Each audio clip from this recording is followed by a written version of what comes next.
শিক্ষার্থী বন্ধুরা, আজকে আমরা আলোচনা করব এইচএসসি অ্যাকাউন্টিং ফার্স্ট পেপারের নবম অধ্যায় আর্থিক বিবরণী। উদ্দীপকটি এবার পড়া যাক। হাতে নগদ বা নগদ টাকা বা নগদ তহবিল। তো এটা কি? এটা চলতি সম্পদ। ব্র্যাকেটে আমরা শীটের পাশে লিখি চলতি সম্পদ। দেন প্রাপ্য হিসাব, এটাও চলতি সম্পদ। মজুদ পণ্য 1-1-16, 1-1 মানে হলো প্রারম্ভিক, তার মানে এটা কি এটা হলো প্রারম্ভিক মজুদ পণ্য। তাহলে এটা কি? বিক্রিত পণ্যের ব্যয়। তারপর আসবাবপত্র পাশে লিখি চলতি সম্পদ। 12% ঋণ। 12% মানে এটা কি? সুদ আছে, তার মানে এটা সমন্বয় আছে। এটাকে আমরা রেওয়া মিলের ভিতরে সমন্বয় বলি, আর এটা নিচে হলো এগুলো রেওয়া মিলের বাইরের সমন্বয়। ওকে, 12% ঋণ, আবার তারিখ দেওয়া আছে 1/7/15। তাহলে এই যে 1 লাখ টাকা আছে, এই 1 লাখ টাকা হলো স্থায়ী দায়। আর 1 লাখ টাকার উপরে 12%, 1 লাখ টাকার 12% মানে 12,000। দেন সেটার উপর 12 মাসে সুদ হবে। কেন 12 মাসে সুদ হবে? নর্মালি কিন্তু আমরা জানি যে 1/7 মানে 6 মাসের হয়, কারণ 7 নম্বর মাসে আনছে, 7 নম্বর মাসের 1 তারিখে আনছে, তার জুলাই মাসের 1 তারিখে আনছে। জুলাই থেকে ডিসেম্বর পর্যন্ত কয় মাস? 6 মাস। তাহলে নর্মালি 6 মাস সুদ হওয়ার কথা, কিন্তু আমি বললাম যে এখানে না 12 মাসে সুদ হবে। কারণ কি? ওই অঙ্কটা করা হচ্ছে 16 সালে, আর এই ঋণটা আনা হয়েছিল 15 সালে। তাহলে তুমি যখন ঋণটা 15 সালে আনছিলা, তো সেই 15 সালের বছরে তোমার সুদ ছিল 6 মাসের, বাট 16 সালের থেকে তোমার সুদ কত? 12 মাসেরই হবে। কারণ তুমি তো 16 সালে নতুন ঋণ আনো নাই, ঋণটা তো আগে আনছো। যখন আনছো বা যে বছরে ঋণ বা বিনিয়োগ করাবে, শুধুমাত্র সেই বছরই মাসটা গণনা করা হয়। এর পরের বছরগুলোতে আর মাস গণনা করা হয় না, ফুল 12 মাসেরই হবে। ওকে, কারণ তুমি তো পুরো বছরটা তুমি ব্যবহার করতেছো পরের বছর থেকে, আর যে বছর তুমি আনতেছো যে মাসে, শুধুমাত্র সেই মাসেই। তার মানে সে 15 সালে যখন 7 নম্বর মাসে মানে জুলাই মাসের 1 তারিখে আনছিল, তখন সে জুলাই থেকে ডিসেম্বর পর্যন্ত 2015 সালে 6 মাস ব্যবহার করছিল। তো 6 মাসে সুদ দিছিল, তখন দিচ্ছে 6 মাস। কিন্তু 16 সালে একদম জানুয়ারি থেকে কাউন্ট হবে, জানুয়ারি থেকে ডিসেম্বর, তার মানে কত? 12 মাস। দেন পদেয় হিসাব চলতি দায়। মূলধন মালিকানা সত্ত্ব, উত্তোলন মালিকানা সত্ত্ব, বিক্রয় এটা লিখবো আমরা নিট বিক্রয়, মানে আমরা কিন্তু হেডিং গুলো লিখতেছি যে কোনটার কি হেডিং। দেন ক্রয় হলো বিক্রিত পণ্যের ব্যয়। বেতন পাশে আছে 10 মাস। 10 মাসটা এটা কি? সমন্বয়, রামেলের ভিতরে সমন্বয়। তার মানে এখানে যে ইটা আছে, বেতনটা আছে 25,000 টাকা, এই 25,000 টাকা হলো 10 মাসের জন্য আছে, আর 2 মাস বের করতে হবে। তার 2 মাস কি? বকেয়া। তাহলে এই বকেয়া বেতনটা কি? বকেয়া বেতনটা হলো দায়, আবার বেতনের সাথে যোগ হবে, কারণ বকেয়া বেতনের জাবেদা হলো বেতন ডেবিট, বকেয়া বেতন ক্রেডিট। বেতন ডেবিট মানে বেতনের সাথে যোগ হবে, আর বকেয়া বেতন মানে হলো কি? দায় বাড়বে, চলতি দায় বাড়বে। আর এই ঋণের সুদের জাবেদাটা কি? ঋণের সুদের জাবেদা কিন্তু ঋণের সুদ ডেবিট, ঋণের বকেয়া সুদ ক্রেডিট, ঠিক আছে? বা ঋণের পদেয় সুদ ক্রেডিট। তার মানে এটা একবার ঋণের সুদ ডেবিট মানে অপরিচালন ব্যয় যাবে, আরেকবার ঋণের বকেয়া সুদটা হলো চলতি দায়ে যাবে। দেন বলছে সাপ্লাইজ খরচ এটা হলো চলতি সম্পদ। এটা কিন্তু এটা সাপ্লাইজ খরচ, এটা চলতি সম্পদ। খরচ লেখা আছে দেখে তুমি এটা খরচ মনে করো না, সাপ্লাইজ হলো চলতি সম্পদ। এটার সাথে সমন্বয় থাকে নিচে, হয়তো বা ওইটার সাথে ক্যালকুলেশন করতে হয়। দেন বিজ্ঞাপন খরচ, এটা হলো পরিচালন ব্যয়। অনাদায়ী পাওনা, পরিচালন ব্যয়। অনাদায়ী পাওনা সঞ্চিতি, পরিচালন ব্যয় হ্রাস। অনাদায়ী পাওনার কিন্তু একটা ফরম্যাট আছে, আমরা জানি যে প্রথমে রেওয়া মিলে যেটা অনাদায়ী পাওনা থাকবে বা কুরিন থাকবে সেটাকে আমরা লিখবো, তারপর সমন্বয় থেকে নতুন কুরিন লিখবো, সমন্বয় থেকে নতুন কুরিন সঞ্চিতি যোগ করব, এই 3টা যোগ করার পরে পুরাতন কুরিন সঞ্চিতিটা বাদ দিব। এটা আমরা আবার সমাধানের মধ্যে আলোচনা করব। চলো সমন্বয়গুলো পরে নেওয়া যাক। সমাপনী উচিত পণ্য মূল্যায়ন করা হয়েছে 25,000 টাকা, যার মধ্যে বিক্রিত পণ্যের ব্যয় 5,000 টাকা অন্তর্ভুক্ত রয়েছে। ওকে, তার মানে সমাপনী উচিত পণ্য অ্যাকচুয়াল কত? অ্যাকচুয়াল সমাপনী উচিত পণ্য হলো 20,000 টাকা, কারণ সমাপনী উচিত পণ্যের মধ্যে বিক্রিত পণ্য অ্যাড করা আছে। তাহলে ওই 25,000 টাকা পুরোটা সমাপনী উচিত পণ্য না, এর মধ্যে যতটুকু অ্যাড করা আছে অতটুকু বাদ দিতে হবে। মানে অন্য কোনো কিছু যদি অ্যাড করা থাকে তোমার কাছে, সেটা বাদে বাকিটুকু কি? তোমার নিজের। তার মানে সমাপনী উচিত পণ্যের মধ্যে 25,000 টাকা আছে, ও 25,000 টাকার মধ্যে 5,000 টাকা অন্য কারো বিক্রিত পণ্যের ব্যয়, তাহলে ওইটা কি বাদ। ওকে, তাহলে সমাপনী উচিত পণ্য হবে কত? 20,000 টাকা। এটা যাবে চলতি সম্পদের, পাশাপাশি যাবে বিক্রিত পণ্যের ব্যয় থেকে মাইনাস হবে কত? এই 20,000 টাকা। এটা জাবেদা কি? এটা জাবেদা হলো সমাপনী পণ্য ডেবিট এবং বিক্রিত পণ্যের ব্যয় ক্রেডিট। দেন প্রচারের জন্য 7,000 টাকা পণ্য বিনামূল্যে ভোক্তাদের নিকট বিতরণ করা হয়েছে। বিনামূল্যে পণ্য বিতরণ, এটা জাবেদা হলো বিজ্ঞাপন ডেবিট, ক্রয় ক্রেডিট। এটা আমরা হিউজবার কিন্তু করছি। তাহলে এখানে বিজ্ঞাপনের এখানে এন্ট্রি আছে, আমরা বিজ্ঞাপনের সাথে মার্ক করে রাখবো। দেন এখানে ক্রয়ের সাথেও মার্ক করে রাখবো, ক্রয় নামক এন্ট্রিও আছে। মোট বিজ্ঞাপন খরচের 1/3 বিলম্বিত করতে হবে। 1/3 বিলম্বিত করতে হবে মানে যে মোট বিজ্ঞাপনটা আসবে 7,000, আর এখানে বিজ্ঞাপন আছে 11,000, এই বিজ্ঞাপনের 3 ভাগ করে 1 ভাগকে কি করতে বলছে, বিলম্বিত করতে বলছে। বিলম্বিত বিজ্ঞাপন আমরা কি জানি, এটা অসমন্বিত ব্যয় বা অলিক সম্পদ নামে জানি। বিজ্ঞাপনকে যখন কোনো একাধিক বছরে ভাগ করা হয়, মানে একটা বিজ্ঞাপন যখন 10 বছরের জন্য দেওয়া হবে, 5 বছরের জন্য দেওয়া হবে, তখন শুধুমাত্র চলতি বছরেরটা হলো পরিচালন ব্যয়, আর বাদ বাকি যে ওইটা থাকবে, বিজ্ঞাপনটা থাকবে, ওইটা হলো বলা হয় অগ্রিম বিজ্ঞাপন বা বিলম্বিত বিজ্ঞাপন। ওইটা হলো অলিক সম্পদ বা অসমন্বিত ব্যয়। তাহলে এটা এই অংশটুকু আলাদাভাবে কোথায় যাবে, বিজ্ঞাপনে যাবে একবার, যে 1/3 মানে 3 ভাগের 1 ভাগ বিজ্ঞাপনের সাথে কাজ আছে, আর একবার অলিক সম্পদে যাবে। দেন প্রাপ্য হিসেবে 5% অনাদায়ী পাওনা সঞ্চিতি রাখতে হবে। ওকে, অনাদায়ী পাওনা সঞ্চিতি বলছে ডিরেক্টলি। তাহলে আমরা জানি কি, অনাদায়ী পাওনা সঞ্চিতি অনাদায়ী পাওনার সাথে অ্যাড হবে, যদি রেওয়া মিলে অনাদায়ী পাওনা আছে, এটার সাথে এটা অ্যাড হবে। আরেকবার কি হবে, এটা আরেকবার দেনাদার থেকে বাদ যাবে, এই যে দেনাদার থেকে বাদ যাবে। তাহলে দেনাদার সাথে ওয়ার্কিং আছে, দেনাদার সাথে আন্ডারলাইন করে নিলাম, আবার মার্ক করে নিলাম, আবার অনাদায়ী পাওনার সাথে মার্ক করে নিলাম। ওকে, চলো আমরা একে সলভ করি। সলভ করতে করতে বাকিটা আমরা শিখে নেব ইনশাল্লাহ। প্রথম কোশ্চেনটা বলছে, দেখো চলতি বছরের বিজ্ঞাপন খরচের পরিমাণ নির্ণয় করো।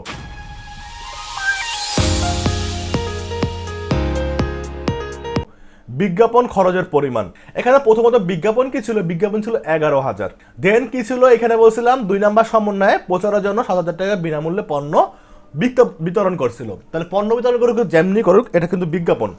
তাহলে এই 7,000 বিজ্ঞাপন কি হবে, এই বিজ্ঞাপন 11,000 সাথে যোগ হবে। তাহলে টোটাল বিজ্ঞাপন কত, টোটাল বিজ্ঞাপন 18,000। দেন এটার সাথে বিলম্বিত দেখাইতে হবে। তাহলে আমরা এইভাবে লিখতে পারি, এটা এখানে ডিরেক্ট লেখছে, অ্যান্সার লেখছে বিজ্ঞাপন 18,000। তুমি এভাবে সুন্দর করে ছকের মধ্যে লিখবা, তুমি কিন্তু এইভাবে লিখবা না। আমার কাছে যে অ্যান্সারগুলো থাকে সবগুলো অ্যান্সারে যে তোমার মানে একদম অ্যাকচুয়াল সুন্দরভাবে সাজানো এরকম না, তুমি সুন্দর করে সাজা নেবে, যেটা আমি কিন্তু বলে দিচ্ছি তুমি কি করবা।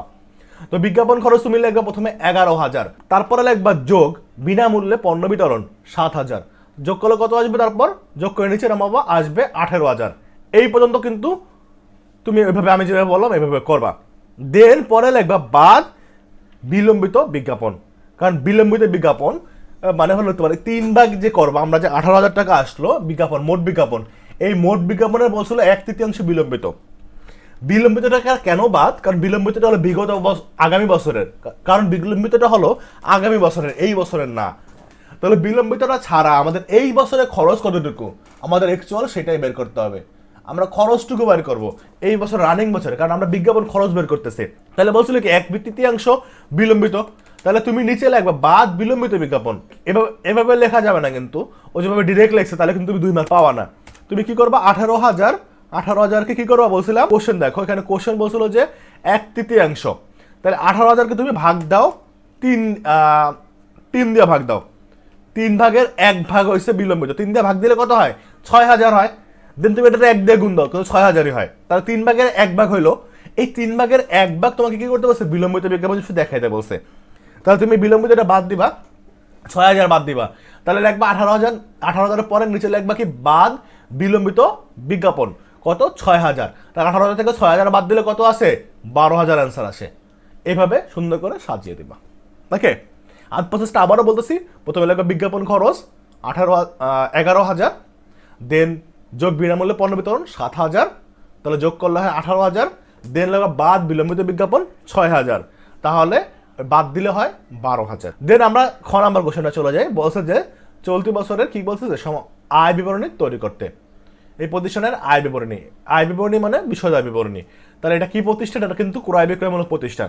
ক্রয় বিক্রয়মূলক প্রতিষ্ঠানে কি করতে হবে, একদম প্রতিটা আয় ব্যয় ভাগ করে লিখতে হবে, যে এটা এই আয়, এটা এই ব্যয়। ওকে, প্রথমে আমরা প্রসেসটা জানি কি, যে নিট বিক্রয় বাদ বিক্রিত পণ্যের ব্যয় সমান সমান মোট লাভ, মোট লাভ থেকে বাদ পরিচালন ব্যয় সমান সমান পরিচালন লাভ বা পরিচালন ক্ষতি, যেটাই আসুক সেখান থেকে অপরিচালন আয় যোগ অপরিচালন ব্যয় বাদ দিলে আসবে নেট লাভ। আর এটাই হলো আয় বিবরণী বা বিশদ আয় বিবরণী করার উদ্দেশ্য। তাহলে আমরা প্রথমে কি করব, নিট বিক্রয় বের করবো। প্রথম বিক্রয় কত আছে, 4,86,000 টাকা, এটা লিখবো আমরা। এখন এটার সাথে কোনো ওয়ার্কিং নাই, বিক্রয়ের সাথে কোনো ওয়ার্কিং নাই, তাহলে এটাই নিট বিক্রয়। তাহলে আমরা লিখবো ডিরেক্টলি নিট বিক্রয় কত, নিট বিক্রয় আসছে আমাদের 4,86,000 টাকা। ওকে, ডান, যেহেতু এটার সাথে ওয়ার্কিং নাই, এটাই নিট বিক্রয়। দেন বাদ বিক্রিত পণ্যের ব্যয়। বিক্রিত পণ্যের ব্যয় হেডিংটা কি ছিল, বিক্রিত পণ্যের ব্যয় নিয়ম ছিল প্রারম্ভিক মজুত পণ্য, তারপর নিট ক্রয়, তারপরে অন্যান্য প্রত্যক্ষ ব্যয়, এগুলো সব যোগ করে সমাপন পণ্য বাদ দিতে হবে। প্রথমে আমরা বিক্রিত পণ্য হেডিং লিখে লিখবো পারমিক উচিত পণ্য। পারমিক উচিত পণ্য কত ছিল? এখানে 20,000 টাকা ছিল। এটা তুমি বসাই দেবে পারমিক উচিত পণ্য লেখা 20,000 এই দ্বিতীয় কলাম বসাবা। দেন ক্রয়, ক্রয়ের সাথে কিন্তু আমাদের ওয়ার্কিং ছিল, তাহলে আমরা ক্রয়টাকে লেগে প্রথম কত? ক্রয় ছিল আমাদের 3,50,000। তুমি প্রথমে 3,50,000 লিখলা, 3,50,000। দেন বাদ বিনামূল্যে পণ্য বিতরণ, কারণ এইখানে যে বিনামূল্যে পণ্য বিতরণ ছিল 7,000 টাকা, পণ্য চলে গেছে, বিজ্ঞাপন হয়েছিল, পণ্য চলে গেছে, যা আমাদের ছিল বিজ্ঞাপন ডেবিট, ক্রয় ক্রেডিট। তাহলে বাদ দিলা বিনামূল্যে পণ্য বিতরণ, এখানে শুধু পণ্য বিতরণ লেখছে, তুমি বিনামূল্যে পণ্য বিতরণ পুরোটাই লিখে দেবা। এতে করে কি হবে? তোমার কিন্তু অঙ্ক করাটা সুন্দরভাবে সাজানো হবে, টিচারও কিন্তু তোমার অঙ্ক দেখে কিন্তু এবং তোমাকে কিন্তু ফুল নাম্বার দেবে। কারণ এমন না আর্থিক বিবরণী হইলেই কিন্তু 4 মার্ক, ব্যাপারটা এমন না। ডিপেন্ড করে কিন্তু তুমি কিভাবে সাজাইছো, এটা ডিপেন্ড করে। তুমি শর্টকাট করে খালি অ্যান্সার মিলাই দিলে কিন্তু হবে না। তাহলে আমরা যেটা পাইলাম কত? 3,83,000 টাকা। এটা 20,000 টাকার সাথে যোগ করলে 3,63,000 টাকা। প্রত্যেক বই যদি নাই, তাহলে আমরা এখন কি করবো? সমাপন উৎপন্ন বাদ দেবো। সমাপন উৎপন্ন কত বলছিলাম? সমাপন উৎপন্ন 25,000 থেকে এই 5,000 বাদ দিতে হবে। তাহলে তুমি কিভাবে লিখবা? এই 25,000 বাদ দিতে পারো, এইভাবে লিখতে পারো, অথবা এখানে প্রথমে লিখতে পারো সমাপন উৎপন্ন 25,000 বাদ বিক্রিত পণ্যের ব্যয়। তার বিক্রিত পণ্যের ব্যয় 5,000 বাদ দিবে, বাদ দিলে পরে এখানে 20,000 কিন্তু অ্যান্সার আসবে। আর তুমি এভাবে শর্টকাট এটা দেখাইলেও হবে, কারণ এটা তো মেজর্স কোনো ফ্যাক্টর না, এটা শর্টকাট দেখাইলেও হবে। এখন তুমি যদি 3,63,000 থেকে 20,000 মাইনাস করো, তাহলে আসে 3,43,000 টাকা। দেন এই যে নিট বিক্রয়, এখান থেকে এটা মাইনাস করলে আসে 1,43,000 টাকা। তাহলে এটা কি আসে? এটা মোট লাভ। এখানে মাইনাস যেহেতু এটা ব্র্যাকেট দিয়ে দিও, তাহলে এটা কি? এটা মোট লাভ।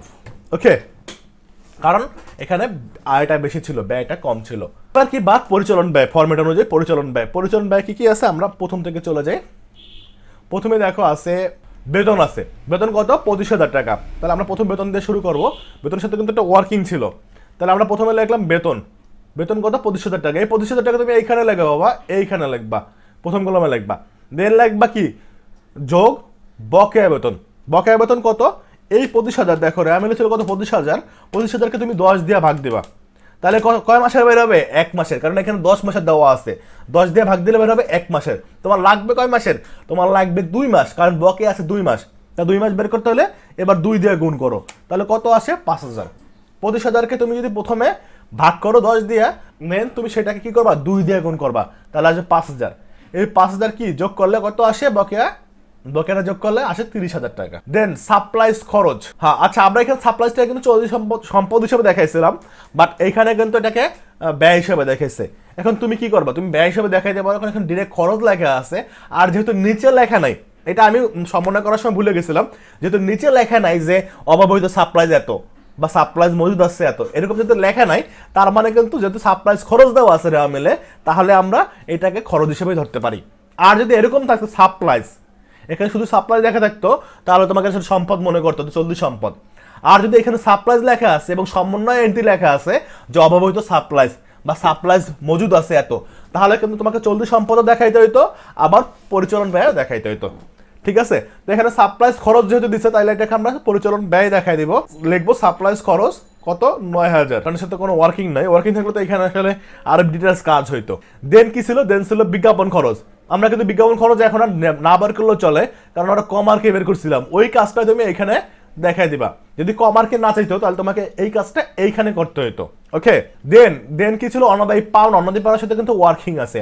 তো প্রথমে অনাদায়ী পাওনা কত? 5,000। তাহলে অনাদায়ী পাওনা লেখা বসাবা 5,000। কোথায় বসাবা? এটা এইখানে বসাবা। দেন লিখবা যোগ নতুন অনাদায়ী পাওনা সঞ্চিতি। নতুন অনাদায়ী পাওনা সঞ্চিতি, কারণ আমরা ফরম্যাট অনুযায়ী প্রথমে অনাদায়ী পাওনা, তারপরে যোগ নতুন অনাদায়ী পাওনা, তারপরে যোগ নতুন অনাদায়ী পাওনা সঞ্চিতি। ফরম্যাট কিন্তু তোমাদের ছকটা দেওয়া আছে, তোমাদের শীটও কিন্তু আমি দিছি। প্রতিটা ম্যাথে কিন্তু আলোচনা করতেছি। আশা করি তুমি যদি সলভ করো সমাধান, তাহলে কিন্তু তুমি পারবে। তাহলে এখন বলছিল প্রাপ্য হিসেবে 5%। এখন প্রাপ্য হিসাব আপনাদের কত ছিল? প্রাপ্য হিসাব ছিল, দেখো এখানে অঙ্কে দেওয়া আছে 1 লাখ। এখন 1 লাখ আমাদের সবসময় নিট প্রাপ্য হিসাবের উপর হয়। এখন প্রাপ্য হিসাবের সাথে এইটা ছাড়া আর কোনো ওয়ার্কিং নাই।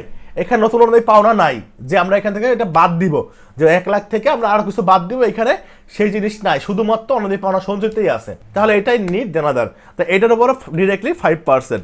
তা ডিরেক্টলি 5% করলে কত আসে? 5,000 টাকা।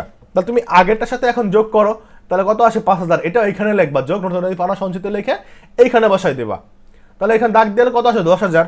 এখানে সবগুলো যোগ হয়, শুধুমাত্র রেওয়া মিলে যে অনাদায়ী পাওনা সঞ্চিত থাকে সেটাই বাদ যায়। তাহলে এই 4,000 টাকা আমরা কি করব, বাদ দিয়ে দিব।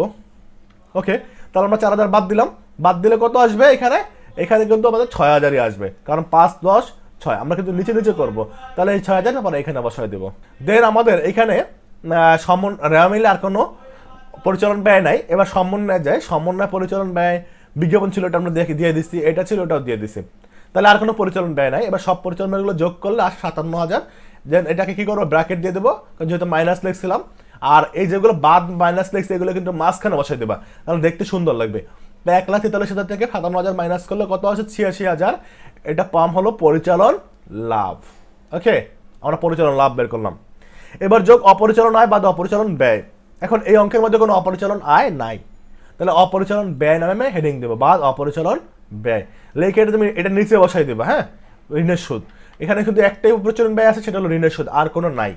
অপরিচালন পরিমাণ খুবই কম, এই কারণে আমাদের যে শীটটা দিছিলাম, একটা শীট দিছিলাম যে কোনটা পরিচালন ব্যয় কোনটা অপরিচালন ব্যয়, সেই নামগুলো দিয়ে দিছি। একটা টেবিলের মতন দেওয়া আছে এই চ্যাপ্টারের যে শীটগুলো দিছি, এমসিকিউ শীট। তো ওই শীটের যতগুলো আছে অপরিচালন ব্যয় তুমি সব মুখস্থ করে ফেলবা। যে কটা অপরিচালন যে কটা প্রত্যক্ষ ব্যয় আছে সেগুলো মুখস্থ করে ফেলবা, তাহলে তোমার যেগুলো পরিচালন ব্যয় আছে অটোমেটিকলি পারবা। তাহলে এখন তুমি কি করবে, ঋণের সুদটা বের করবা। আমরা বলছিলাম এই 1,00,000-এর 12%, কত, 1,00,000-এর 12% 12,000। এবং বলছিলাম এইখানে কি নর্মালি 6 মাসে হয়ে, কিন্তু 6 মাস হবে না, কারণ এইখানে অঙ্কটা করতেছে 16 সালের, আর এইখানে হচ্ছে 15 সালের অঙ্ক ঋণটা। যেহেতু আগে ঋণ নেওয়া হয়েছে, তাই এই ঋণের কোনো সুদ এই বছরে হবে না, মানে শর্টকাট হবে না। এই বছরে ফুললি 12 মাসেরই হবে, কোনো শর্টকাট সুদ হবে না। তো এটা আমরা কত করবো, ডিরেক্টলি 12% করলে আসে 12,000। তাহলে আমরা 12,000 টাকা এখানে বাদ দিয়ে দেবো, এটা ব্র্যাকেট দিয়ে দিব। তাহলে কত আসে, তাহলে আসে 74,000 টাকা। তাহলে নিট লাভ আমাদের এই 86 থেকে 12,000 মাইনাস করলে আসে 74,000 টাকা, এটাই নিট লাভ। তাহলে আমাদের খ নাম্বার কোশ্চেনটাও শেষ। এবার আমরা গয়ের সমাধানে চলে যাবো।